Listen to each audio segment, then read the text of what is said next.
মেয়েদের দেখছি। তোমার তোমার ছেলে না শহরে পরীক্ষা দিতেছে? মেয়েদের দেখছি। পরীক্ষা কেমন হয়? যা আলহামদুলিল্লাহ। আমি আমি আমার যে শরীরের অবস্থা, 2 দিন পরে যাবো ময়রা। আর কতদিন বা বাঁচবো? বাসার অবস্থাও তেমন ভালো না।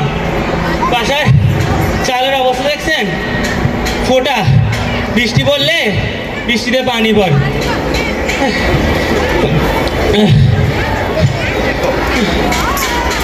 এই না নিয়ে যাও। কিন্তু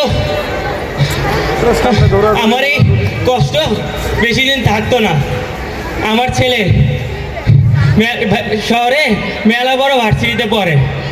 আমারে কইছে যখন চাকরি করব তখন আমার এই দুরবস্থা রাখতো না। তাই আমি এত পেরেশানিতে নাই। কিন্তু কিন্তু আমার মনটা আজকে ভালো নাই। আমার ছেলেটা আমার আজকে একবারও কল দিল না। আমার গ্রামের মাস্টার আমার কইলো শহরে কিসে জানি গ্যাঞ্জাম চলতেছে। আমি মূর্খ মানুষ, এত কিছু বুঝি না।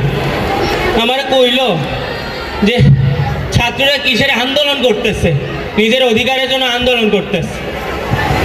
কিন্তু আমার এত পেরেশানি নাই। আমার ছেলে শান্ত আছে, এইগুলা গ্যাঞ্জামের মধ্যে জড়াইতো না। তা আমার ছেলেটা আমার আজকে কল দিল না কেন? আমার তো এটা লেগে খারাপ লাগতেছে।